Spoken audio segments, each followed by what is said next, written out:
This is Mayor Buckley on the best show ever, the Maryland Crabs Podcast.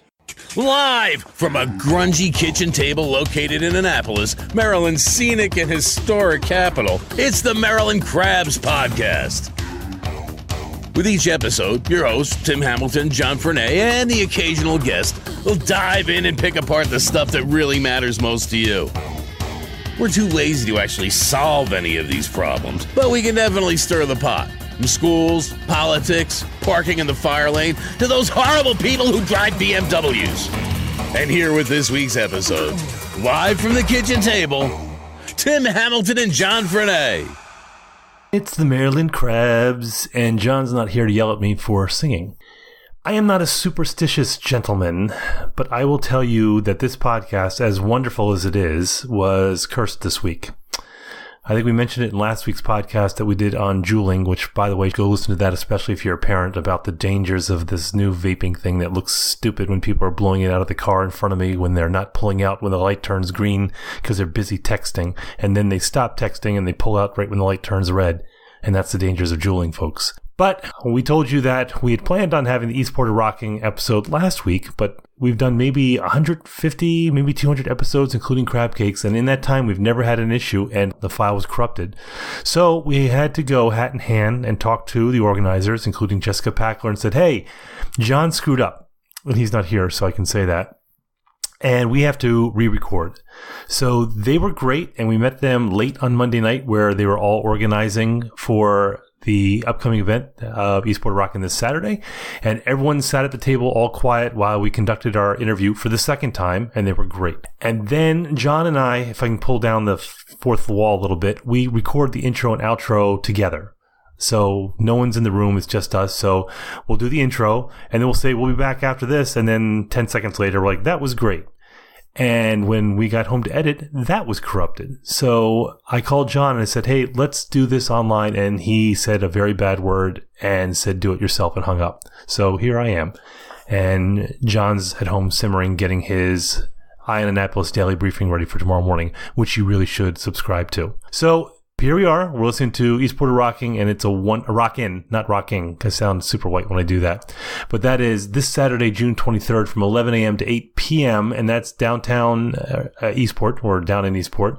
And it's Annapolis' homegrown local music festival on Back Creek and 2nd Street in Eastport. And the tickets are on sale right now for $15. They're actually $20 at the door. There's the VIP tickets are still available. So, and they're looking for volunteers, of course. So you're going to want to volunteer if you can. And apparently we talk about it. It's a great deal because you get free entry and you get to listen to all the music all day. So it's a blast. And they were a little nervous when we did the episode because we came out and they were a little panicky about some of the sponsors that they forgot to mention because they were just so excited, and they were also exhausted from doing it twice in a row. So I just want to mention that they have some wonderful sponsors like Wild Country Seafood. It's a restaurant, and it's also, you can get your seafood to bring home. It's like tucked away in some alley down in Eastport. Two hardworking guys, father and son team, and they're fantastic. They're sponsoring What's Up Magazine, Davis's Pub, Horn Point Harbor Marina, WRNR. So let's jump into our second interview with the organizers of Eastport A Rockin'. Hi, I'm Scott McMullen, and I'm running for County Council in District 6 because I was born and raised here, and I want to make a positive difference. I'll fight for our beautiful bay, to fully fund our schools, and to make our communities safe. I'll fight for long-term thinking in planning, and for broad and diverse economic opportunity. I'll make sure your voice is the most important on the County Council. Early primary voting starts June 14th, and the primary day is the 26th. Consider voting for me, Scott McMullen, your hometown option for County Council, District 6. Paid for by Gormley Jericho Bowman, LLC, and authorized by Friends of Scott McMullen.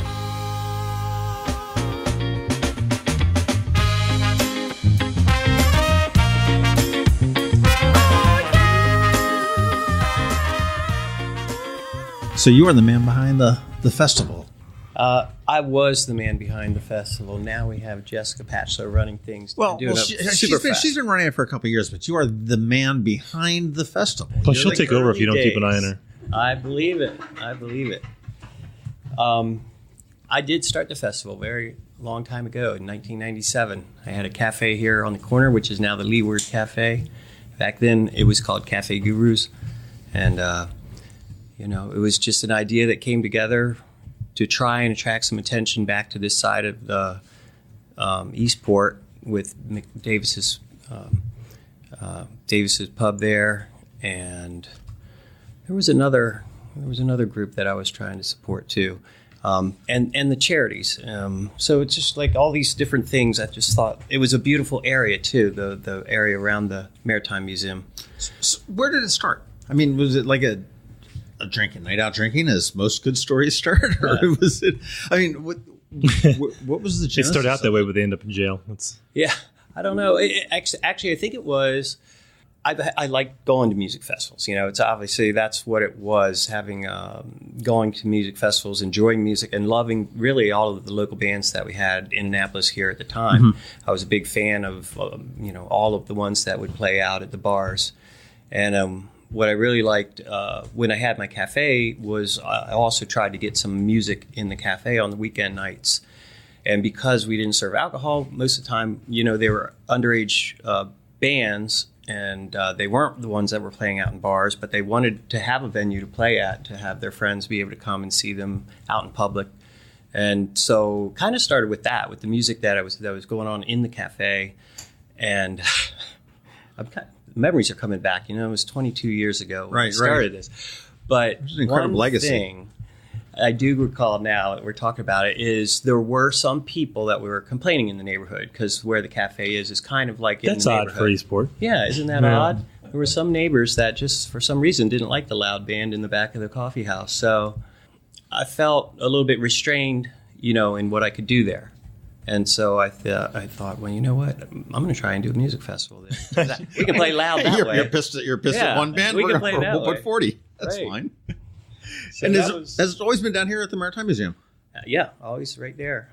We started with the one stage. In fact, what's funny is I grabbed my wrong folder. I actually have my folder that has all the legacy stuff in it. And I had my first poster from the very first one.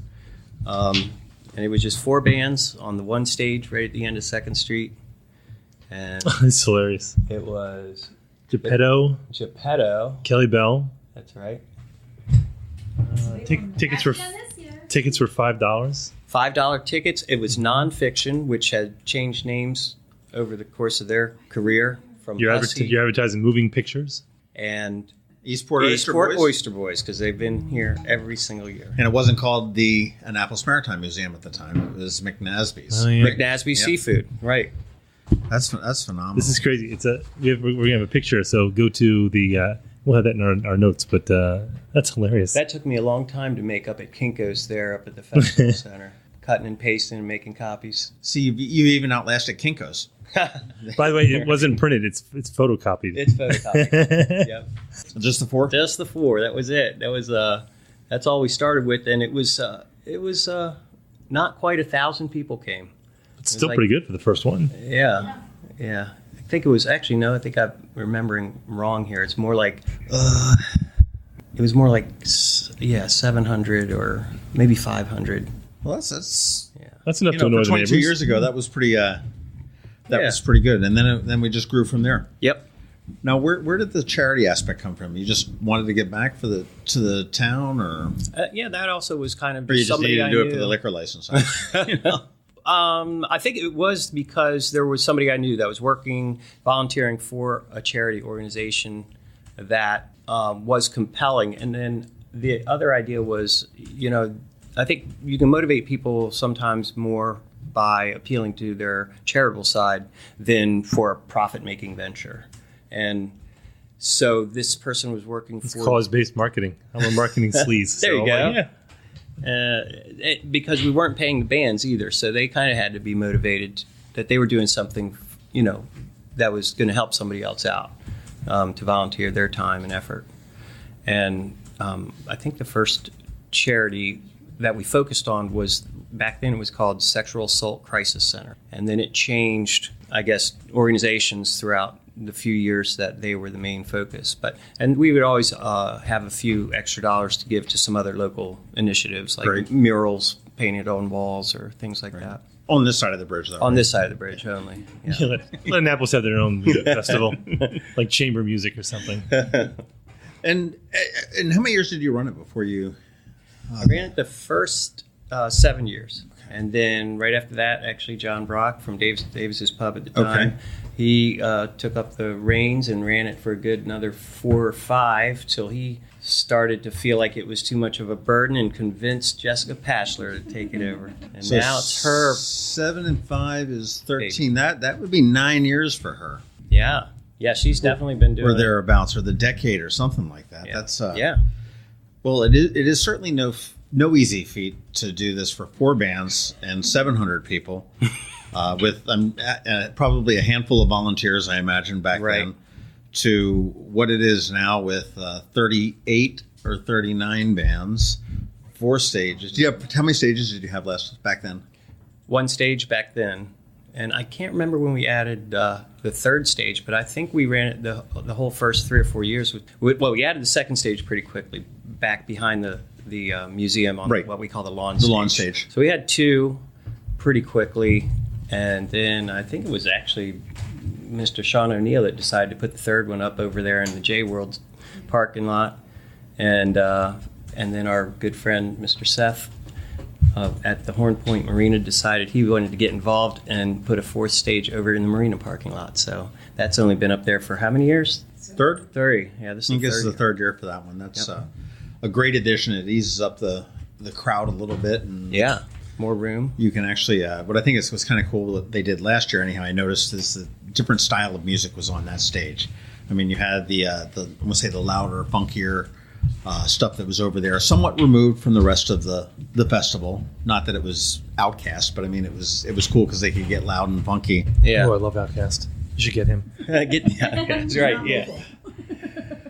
No, it is true, and that's interesting because they kind of developed organically the way that the music is selected for the different stages, because the one is kind of in a grassy area under a tree, so it sort of lends itself better to some more acoustic styles. And then we have our street stage, which is always nice and loud, but like you said, that one back there seems to be a little bit on the avant-garde side in any kind of way. And then the one that's closer to where the kid area is, is a little bit more focused in that way. I don't know how you would say it, more family-friendly music. Right. Do you prefer attending or organizing at this point? Yeah, I like it after everything's set up, everything's in place, and the first band starts playing, and we manage the VIP area, so I kind of like it when we get to that point. Certainly the organizing doesn't take much on my side. It's Jessica that's really I gotta working. say, this organizing doesn't look bad. You guys you get a big spread here and food, and there's wine here because it's a Pachler meeting because there's wine. Nobody's yelling.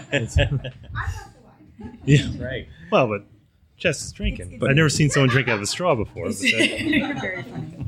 It's an Eastport A Rockin' rule. You can't have a meeting that doesn't involve alcohol. It's how we keep it fun. That's true. Now, James, you've been here every year? I have. There was only 1 year I almost didn't come, and I can't remember what it was, but one of my good friends said, "Don't do that. You should be here. You should stay." And I said, "Okay, I will." And you should.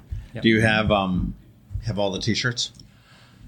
Jessica, that's a. Or was that a Jessica edition? Oh, you mean for each one? Yeah. No, I don't have. I have ordered the T-shirts. Yeah, I was like, did you order the T-shirts?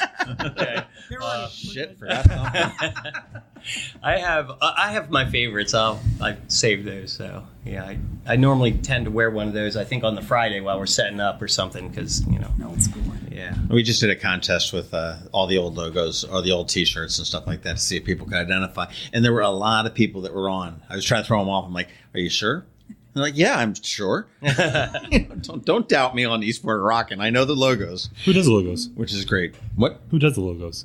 Depends. Every year it's different. We did a logo contest for a few years. This year it's actually Cindy Fletcher Holden, Cindy Fletcher -Holden if you live in Eastport. If you've ever been to artist. Starbucks, you've seen her work. Or Yeah. Glory Days. Almost all of the Starbucks on the Mid-Atlantic that have recently been repainted, except for the one downtown, so we should ban that one. But she also was one of calling the... for a boycott. We're looking for sponsors. Yeah. We And love volunteer. Starbucks. Well, we can do the other Starbucks. She painted that one, Oh, the new yeah. one. But she's done a lot of... Anyway, she's Eastport native, so she did it this year. I was thinking, James, when we were walking around earlier, that I was looking at the porch outside of the barge house, which is where where the lawn stage used to be, and it's like 4 feet wide. Yeah. So I'm not really sure how we had a whole band up there. Sure. It's a very skinny band. It's pretty cool how it's grown over the years, and it's pretty cool. Well, it's got to give you a sense of sadness. I mean, just such pride to come back here to see what is the attendance. It's usually around 3,500 to 4,000. You leaking? I was going to say 5, something like that. Just to see how it's grown, and I've got to say, I've been here since '96, and I sort of got in tune to Eastport Rockin' probably in 2008, maybe. And it's so you were lame for like a good 8 years then? Yeah. Well, no, it's more than that. Little kids, the whole 9 yards like that. Well, yes. And I know that shouldn't be an excuse because you've got little kids right now and you do it all. But you're a great, it's so cool mother. that the excitement about this never wanes, and people are really psyched about it. They're looking forward to it, and it's you've done good. Now, I didn't know you could stream it live. I saw that on the website. Surprised. I think it was the third or fourth year that was the real shock to me, when it really did just expand, almost double, like in the third or fourth year. And that's when I kind of realized that even though, I moved away from Annapolis for a while, we lived up in Haverty Grace, and I live in Baltimore now, but I just knew that when I was moving away, I was like, we can't let this momentum just die off. I mean, everybody, like you said, enjoys it. They look forward to it. So many stories people have met here. I've talked to people that met here and got married, and things like that. So it's a neat thing to feel like, a part of the starting of it. One of the cool things that James brought in a few years ago was the VIP area. Now there's 2 VIP areas. And that's the one. That's the one as you go down the alley. It's just past the dumpster. You take a right, and just past the porta potties, it's right there. Yes, John. I'm not falling for that 2 years in a row. That is one of the VIP areas. There's another one over in the Horn Point Harbor Marina. But if you want to hang out with James Borchelt, the legend himself, he's always in the VIP areas. But it's also a great way to really have a nice space where you can sit back and relax and enjoy the music, get free drinks all day long. We have food in there, comfy chairs, and the chance to hang out with James and Kim. So it's a pretty sweet location. It is very cool. Before we move on to Jessica and Christina, what is your most memorable act that you've booked, that you've seen here, whether it's under your regime or regime? That would be, with all the bands that come through, I just wouldn't be able to pin it down to anything in particular. What I like is there's always at least 1 or 2 bands that seem to really just take the crowd over, and everybody's just dancing and jumping up and down. So to me, I may not know in advance who that band's going to be because I don't know all the bands. Right. But I always like when I hear a buzz and I see people say, "Oh, I got to get over to this stage because this person's about to go on," or you follow the crowd from one stage to another, and then you see that band get people going, and I like seeing that. I like seeing the crowd being very responsive and into the band, and the band thrives off of that too. That Freddie Mercury moment. What's that? The Freddie Mercury moment. That's it. It's like that. I always like seeing that. So every year there's a few bands that do that, and I always try and make sure I'm at that stage where that's happening. Maybe it's you. Maybe just bring that energy with you. I'm back there serving the VIP people and enjoying the wonderful beer that we have. That is, there's a great plug for Buck. There you go.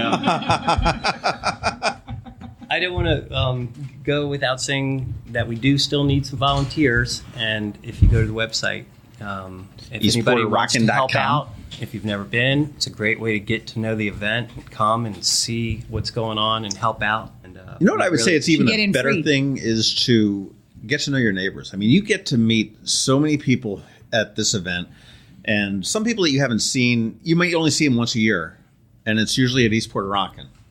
It's just something that's very unique. I think that is the one thing that's really held on since the very beginning, is that it is a local street fest. It's it's a block party, and yes, people do come in from around the region, but the majority of people that come are from right here in Eastport and Annapolis. And I mean, I think that James did that, and it's really stayed it's really continued like that. It's stayed true to its roots. Can you imagine how cool this is going to be when they legalize weed in Maryland?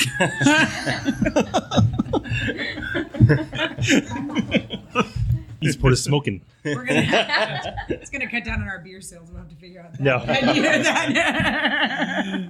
Well, certainly, James, congratulations. Thank you. Thank you. I think it's probably more than the best word to say for coming up with this idea. It's a great idea. It's 22 years young, old, strong. Yeah, hopefully young. Whatnot. Imagine there's a big brouhaha planned for the 25th, which is just 3 short years away. Have some fun while you're here. Do you listen? Do you hear when it's coming in loud and clear? Well, common ground is moving with roots of foundation. Feed the world around you with pure experience.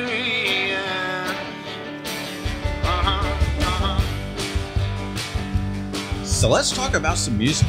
And that's, we've got the history of Eastport A Rockin', and James is just a great guy.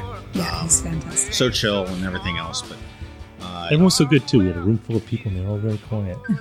They're fascinated by the process. I'm not your phone. That's John's phone. And now joining us is Christina Willharm, who is the music director.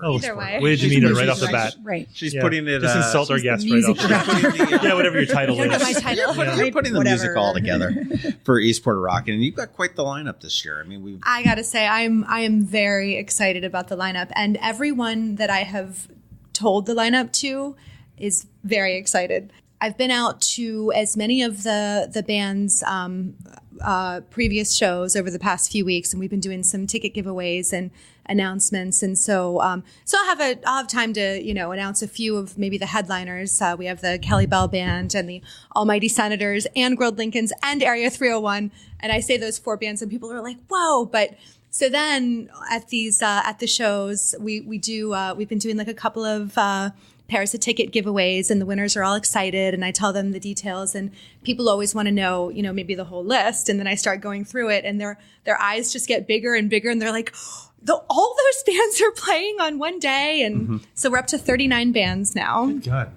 The logistics of that is just like bring them in vans and all the equipment and the buses. I mean, I got to tell you, I never want to see another T-shirt. I don't want to hear about load-in times again. You mean until next year?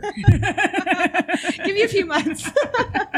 One It's thing been I will crazy. say, I was looking at the lineup on the website, and you can get that at Eastport A Rockin', and I think what you've done an exceptional job of this year is scheduling. Not so much I don't want to say not so much the bands. The bands are outstanding, but scheduling them to be able to sit there and see. So you've got, typically you might see some yawn bands early on, and then the headliners come in a little bit later. Yeah, And it's not no the case. downtime. It's you've got Kelly Bell Band. He's playing, I believe, a little bit earlier there. Kelly Bell's on at 2:15 to 3:15. Right, and I would typically expect him to be a 5:30, 6:30 band, which is great because it keeps everybody enthused, keeps everybody moving around all day. Yeah, long. it's all day long. I mean, we start out with some great acts. I mean, Mac and Blue is opening up the street stage. They're incredible. We've got Pretty Big Deal going on after them. Sean Hetrick, who's a big local favorite, goes on at 1 o'clock. I mean, Right. you can't argue with We've that. got Guava Jelly on the J stage. They're fantastic. And Doug Segree's doing his kids band Squirrel early on at the I didn't know J that was stage. his kids band. Yes. Not Okay. his children, much but fun. his. But yeah, no, kids' I music. get His that. kids oriented band. Oh, I thought it was like yeah. it was like Well, we have a lot Jackson sort of thing. Well, we have because we do have Brian Ewald's son playing, and so it's Brian Ewald's kids band is playing, but it's not. It's actually his kids' It's band. spectacular. So you do have to clarify. Yeah, so they're closing out the J stage.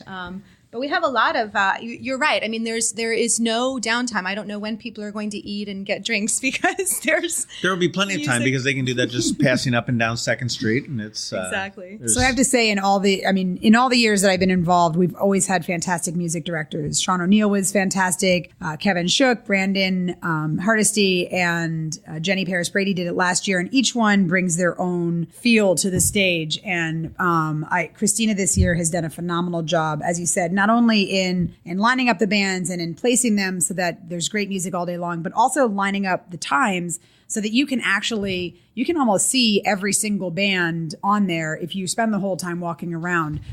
sometimes when you have a festival with 4 stages and 39 bands, a lot of times you're like, oh, I want to see this band, so I'm going to have to miss that band. And she's really done it so that you can really catch I think you can probably catch about Staggered 7. If you want to times, see every band, you could probably catch about 70% of them. Exactly. Well, I was really careful because all the bands, when we're working out time slots, and I mean this schedule had to be redone like a zillion times because so many all the bands are donating their time, donating their sets and their talent. So a lot of times they have, evening gigs or early gigs, so their time slots change up a few times. But they also always say, like, we want a really good spot, but we don't want to be up against anybody good. And all the bands are good. So I made sure that when one stage is doing a set change, the other stage is in full swing with that band. So you can, in fact, walk away from the 2nd Street stage over to the Marina stage or the Lawn stage, and there's a band in full swing there. So nobody's really up against anybody else. And the things for those that haven't been here too, I mean, it's not like going to Meriwether where you've got to hike like 4 miles to the next stage. If it's crowded, jam packed, and you can barely move, you've got maybe like a minute and a half, 2 minutes between stages. By the time you get around, and there's usually beer trucks in between, so we try to strategically place beer and food all the way in between, so that you're never never too far from a stage, you're never too far from a refill. And then the porta potties. There was something that you taught me a couple years ago, Jessica Pachler, that just absolutely amazed me about porta potties, and it was about. I said, "Oh, what a great day!" Because it was a cool day to have it as opposed to a hot day. And she was like, no, that's horrible because we need more porta potties. Right. You don't sweat out the beer on cool days. Sweat it all out, beautiful day to be at the they're using festival, the porta but then you need more porta potties. More often. Whenever we have a cooler day, the lines are much longer at the porta potties than they get much. And I've learned a lot about things in my time. I was just absolutely amazed. It was one of those things that you never figured out. It is very true. We don't sell as much water on those days. That's true. So. Christina, who was your biggest get? Which band was your biggest get? Which one was? Well, I've got to say, so everybody kind of knows that my favorite band is the Almighty Senators, and this is going to be their first year playing. And so all the bands who've done it before, once they play, they want to come back. They know what a cool festival it was. But I was very excited that the Almighty Senators, who have never played before, wanted to do it. And I went out and gave away some tickets at their show up in Baltimore, their hometown, the other day. And I reminded them, you're going to be playing in front of like 4,000 people. And they were like, oh, wow, we didn't realize that. Right. But the Kelly Bell Band is an excellent band to have come back. And we're excited to have the Grold Lincolns back. Have they been here every year? No, they actually, Kelly Bell just told me on Saturday that he would play every year if parking were easier. Made it easier. And Jess made it easier for him. So he may be back every year like the Oyster Boys. But they were one of the first bands. So as James was saying, so the Eastport Oyster Boys and Kelly Bell Band were the 2 of the first 4 bands. The other 2 bands I don't think are performing together anymore. So it's pretty exciting to have. And the Eastport Oyster Boys have played every single year since the inception. And we're really excited to have Kelly Bell back along with all the other. And Area 301's a pretty big get as well. How old are they? The first time I saw them was last year at the fall beer fest over at the Bowie Bay Sox. Yeah, and they're spectacular. They've actually only been together for 4 or 5 years at this point, but all of the musicians are veteran musicians who have been in other projects. And so it's like a mini traveling Wilburys. It's Annapolis. On a local level. Yeah. Absolutely. Well, there's actually a really cool story. I don't know if I have time to tell it now, but you can ask John Knoll maybe at the show when you come out and hear the story. It's kind of a dedication to his father, really, is how he started this band. It's a neat story.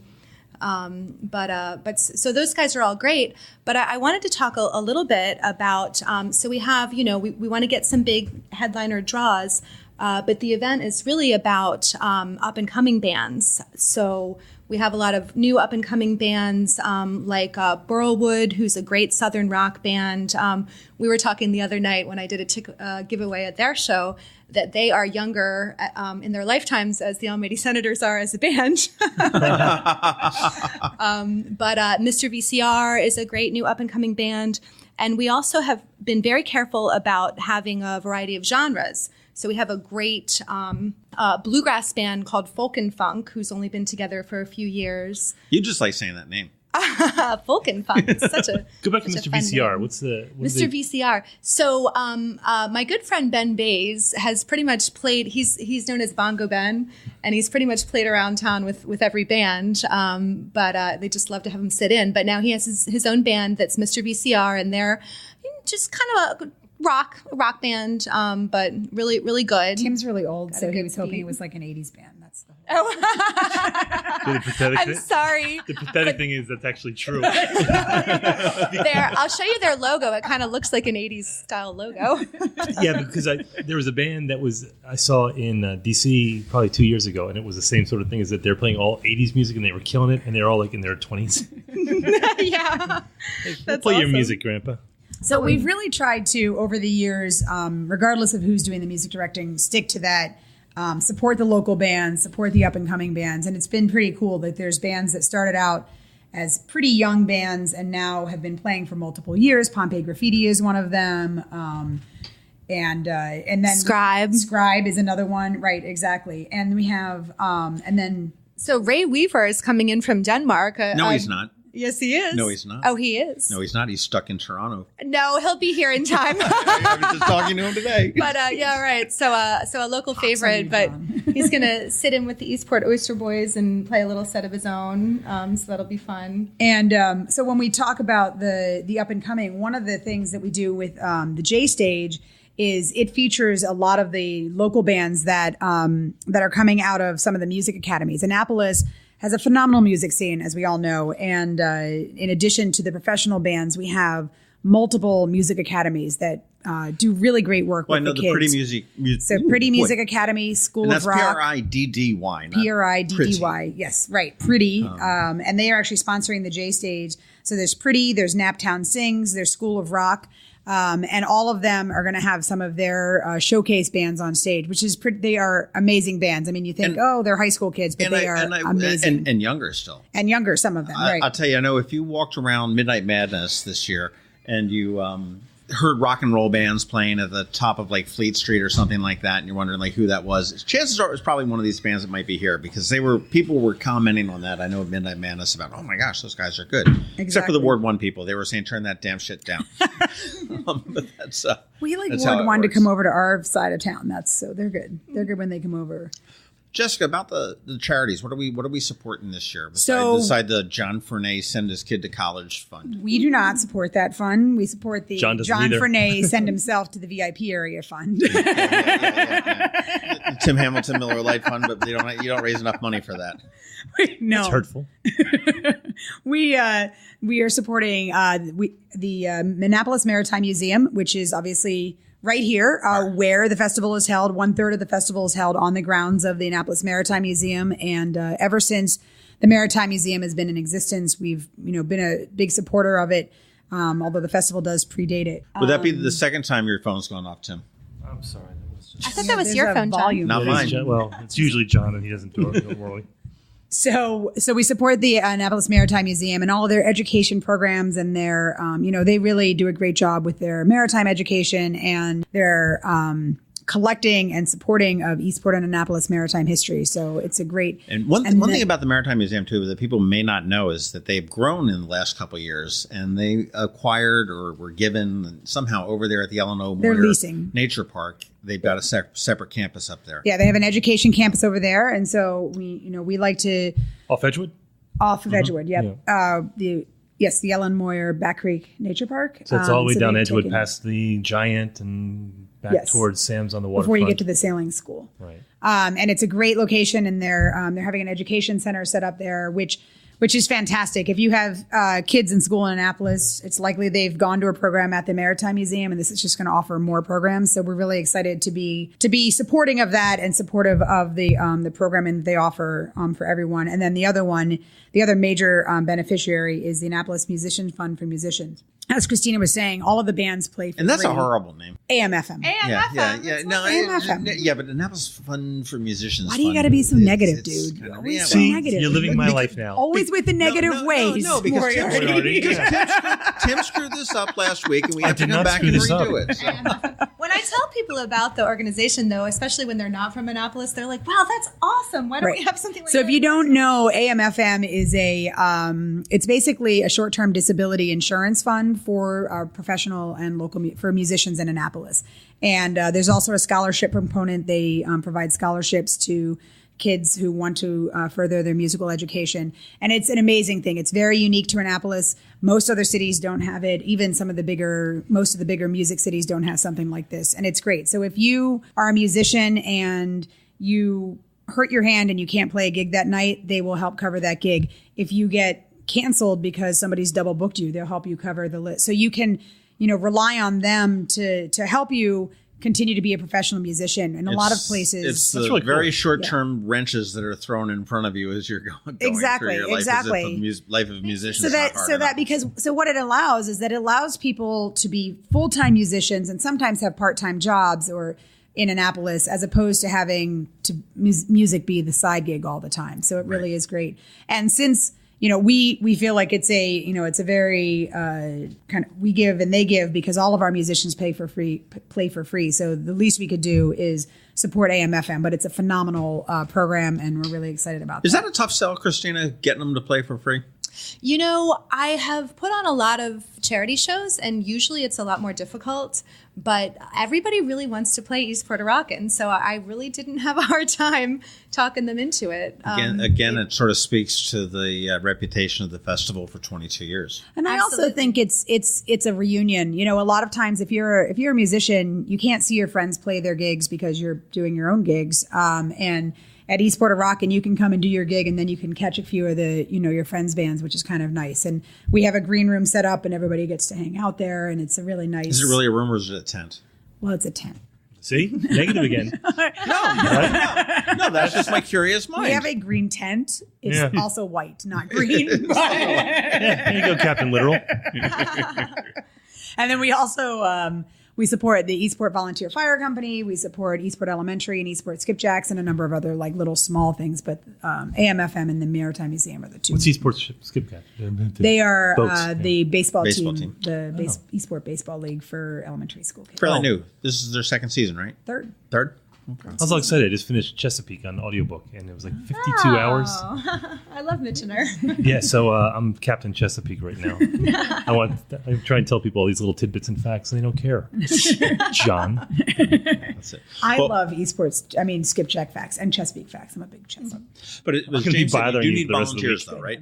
You do need okay.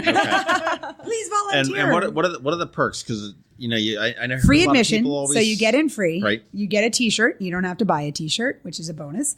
You get in free, and if you work one of the later shifts, if you work the last shift, which is from 5 to 8, so it's 3 hours, it's easy. We have there's a deal that we have going where if you're working the late shift, you can come in, buy your ticket, and then when you show up for the late shift, the 5 to 8 shift, we will refund your money. So you can be at the festival all day long, watch the music, preferably not get inebriated, and then volunteer for the late shift. Sounds to me like that's the voice of experience. Right. But it's volunteering at Eastport A Rockin' is fantastic. You get to see everybody. You can catch the music. You get in free. You get $10 in food and drink. And then sometimes I know that for the late shift, restaurants will donate some. Yeah, so if you work the late shift, you get a gift certificate to one of the local restaurants, either Davis's or Boatyard or one of the local restaurants, which is fantastic. Are you guys giving out those $250 Lunasis certificates again this year? I know.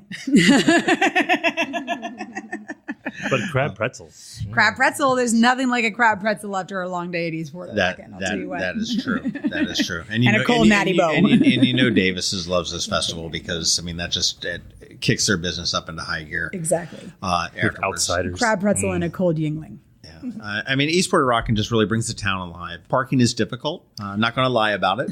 But we should talk about the shuttle that runs from downtown. Mothers is sponsoring that, right? Yep, you Mothers. can park in the parking garage that's downtown and get a shuttle right up here. And the shuttle meets at Market House downtown, right off the circle. So it's a big black shuttle, and it says Mothers. And so you can park in any of the parking garages, take the circulator down, or walk from wherever you are, hop on the Mother shuttle, and it takes you right over.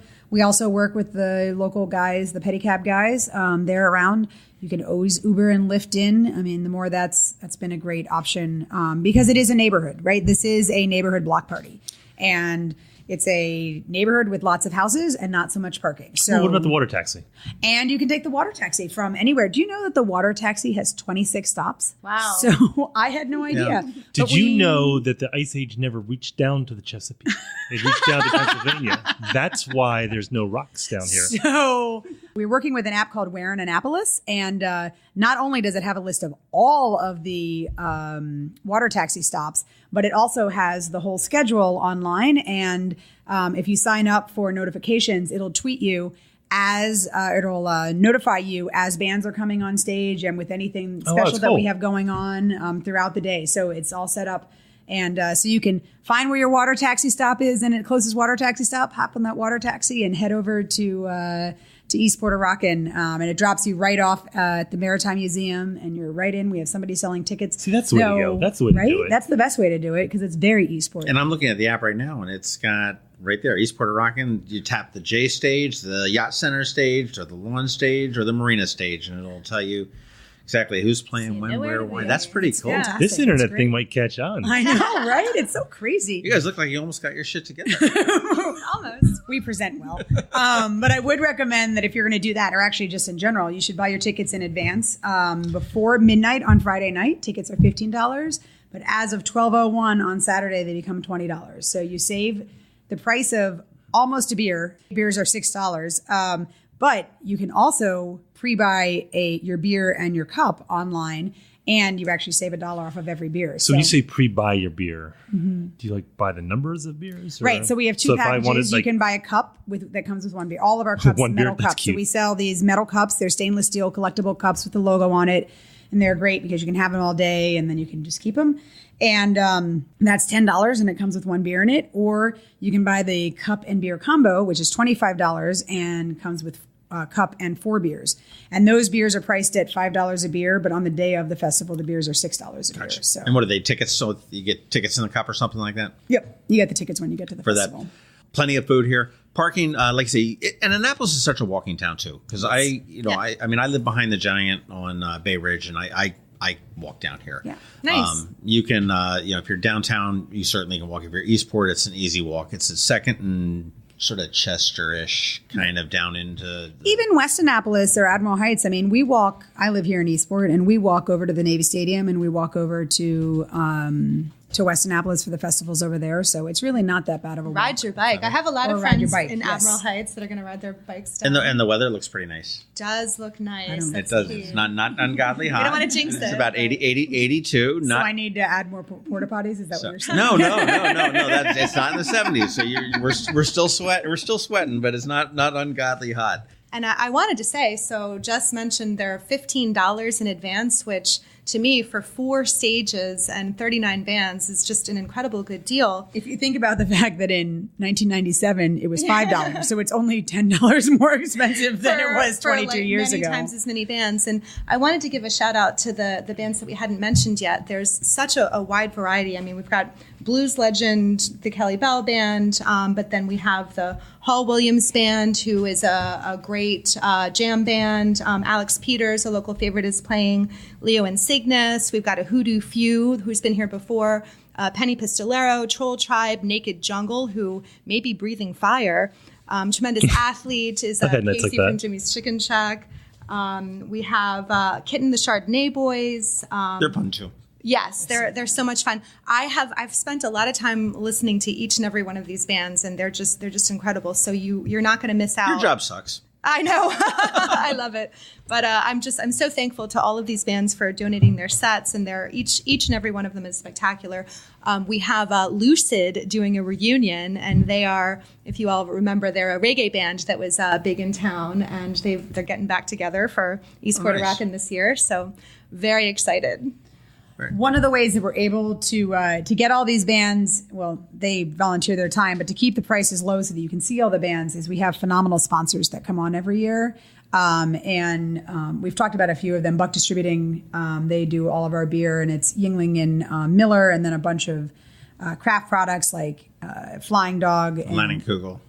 I don't know if we're gonna. I know that was there last year. They had a shandy. But like right here in the area, Eastport Yacht Center provides the whole area for the kids area, which we actually didn't even talk about. We have a whole kids area. So Eastport A Rockin', we do strive to be a block party, and we strive to be an all ages block party. And when you're down here, you will see it. You have people from 0 to 100 that are maybe not 100, but maybe like 97 that are down here. And the kids area is fantastic. We have multiple moon bounces. We have face painting. We have all sorts of arts and crafts that the kids can do. And that is all on land that is loaned to us for the day by Eastport Yacht Center, who is a huge supporter of the festival. Quick question, and I'm trying to remember whether I remember seeing it. Are we dog friendly too? I know Eastport is. I didn't know whether the festival was. I haven't. We seen... have to be dog friendly. Well, I know that, but I'm just trying to remember. We are dog and kid friendly.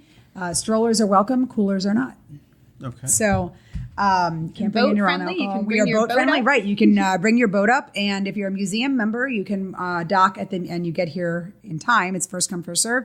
You can dock at the museum, but Eastport Yacht Center and Horn Point Harbor Marina, which is another huge partner of ours in this festival, both have transient slips. So you can pull in for the weekend or for the day and bring your boat in. And at Horn Point Harbor Marina, you're right near one of the big stages, which is fantastic. And, you know, when we expanded to Horn Point Harbor 3 years ago, it was a great addition to the festival. And we're really excited to have them involved with us. Also not a bad way to watch the festival, either out on a kayak or sitting on a boat. Yep, it's a perfect way. Tell us about kayaks, Jess. So you can kayak right up. People often hang out right off the, there's the beach at the Maritime Museum right off the lawn stage. So are you guys going to have the snipers there taking care of people that are like trying to come on the beach and snipers? That's not that kind of festival. Again, John, this is Eastport. We just let people do what they do. I mean, you do have to have a ticket if you get off of your boat to come in. Well, that's what I meant. You want to get a beer. We don't have snipers. We just have people selling tickets. They're very expensive anyway. Snipers are really expensive. But Masters Arms Tactical is actually our security guards, and they're down there if you want to buy tickets, helping you figure out where to go to buy tickets if you're coming in by water. And they're a big sponsor for us. MH Media and What's Up Magazine are sponsoring our VIP area. So again, we talked about it a little bit, but the VIP area is fantastic. There's 2 locations, one with a perfect view of the lawn stage, the other with a perfect view of the Horn Point Harbor Marina stage. They have comfy seating and tables and all you can drink beer and wine, and we have food in there and snacks, and it's a great way to sort of get out. And if you buy the tickets again before midnight on Friday, the tickets for the VIP area are $100. So worth it. So worth it. I mean, it's and on Saturday it's $150. And it does have its own private porta potty. It does have. you don't have to pee with the commoners. It's a good thing. And really that good might be food. worth $100 of its own. We have great food this year coming from Eastport Kitchen, which is fantastic. And those are both. And then it's $150 if you buy it on Saturday. So it's a great way to see the festival. You get a little swag bag. You get a T-shirt. You get a special metal cup included in that. It's just fantastic. We really could not do it without, the sponsors that we have. Absolute Party Rental has worked with us for years. They're fantastic. We're really lucky. It's a fantastic community event. Our neighbors are all wonderful. We really thank them for putting up with it for the day, but they all end up down here having fun. And I think that's what makes Eastport A Rockin' such a fantastic day, because it is Eastport Rockin'. It's a community. It's a community. It takes a village to do it. And, it does. Although the executive panel in the village is very small, and you guys do a hell of a job. Get your tickets at eastportarockin.com, and that's EASTPORTA Rockin, no G on the end of it. .com, and buy them before midnight on Friday night. Yep. Sign up to be a volunteer. Our hardworking volunteer coordinator, Aileen, would love for you to work with her, because we really need that. It's a lot of fun. It's a fun festival. It's a fun day. It's a great day. It is. And when you're here on Saturday, which everybody should be, make sure you find Jessica and tell her thank you for busting her chops and ignoring her kids. If you can find her. She'll be busy. Kids following me. I have a cowboy hat on. Put them in a band. EastportARockin.com. We will see you on Saturday.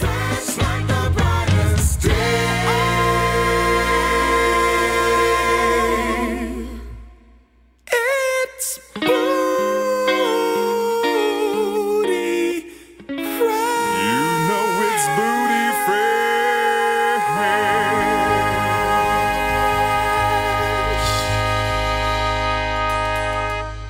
And there you go. Eastport A Rockin'. You see what I did right there? I pretended that I listened to the whole thing and then I came in after listening to it when actually I just jumped in from the intro to the outro. See, I'm peeling back that fourth wall for all you people. And John's not here to glare at me, although he'll glare at me later. So we have a couple of great episodes coming up over the next couple of weeks. We're actually ahead of ourselves for once because we've done all our interviews this week. We're putting them all together. Next week, I'm not supposed to mention it, but I will, again, because John's not here. We have Joe Barson, who's a local graphic designer, and he's got a really interesting story to tell about his logo and intellectual property and some international intrigue that goes along with that. And he's just an all-around great guy. And I sit down with David Lasher, who is the Libertarian candidate for the 3rd Congressional District here in Maryland, which is also has a distinction of being the most gerrymandered district in the country.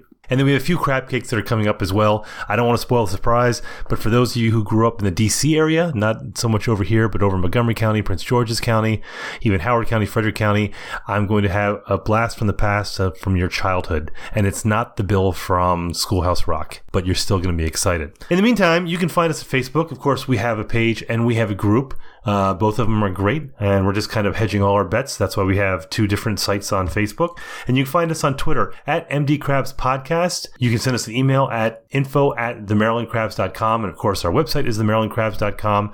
And then you can subscribe to us on Google Play and Apple Podcasts where you want to subscribe. That way you don't have to think about it at all. Every time that we have a new episode every Thursday or we have a new crab cake, you can download that sucker directly without having to do anything. It's just sitting there like a fat pigeon for you to listen to. So it's great. And of course, we want you to go in and give us a 4-star rating if you can, or is it 5-star? Give us the most stars you possibly can. And a review really helps us out. It's not just to feed our egos, even though we do love that, but it's also because the algorithms really help people who are looking for podcasts in the area, and it kind of pushes the podcast to those people. So do it for us, do it for the Annapolis podcast, do it for Red Maryland, do it for Ms. Maryland, I believe that's Heather Mazier's podcast, Annapolis Pintcast, and more power to you, which of course is Josh Cohen's podcast. And of course, you want to subscribe to all them as well as giving them as many stars as possible and giving them reviews. In the meantime, if you have any suggestions, we'd love to hear them. And by we, I mean me, about people you would like us to interview or any stories you'd like to see, because we're actually looking for ideas. And do me a personal favor. Could you please go subscribe to the Eye in Annapolis Daily Briefing? That is John's daily briefing that goes out every morning. It's there around 7 a.m. when I get up, and it's all the news that you need for the day, plus your DMV weather. He puts a lot of work into it, and it is a killer podcast, and it is how I start my day. I don't like to tell him that, but it is. So in the meantime, subscribe, rate us, comments. Love you guys. This has been the Maryland Crabs Podcast with Tim Hamilton and John Fernay. Sure to follow them in all the regular places, Facebook, Twitter, YouTube, and online at themarylandcrabs.com. Take a moment to rate us on iTunes. Now, get the hell out of my kitchen. Seriously, go! You're still here? It's over. Go home.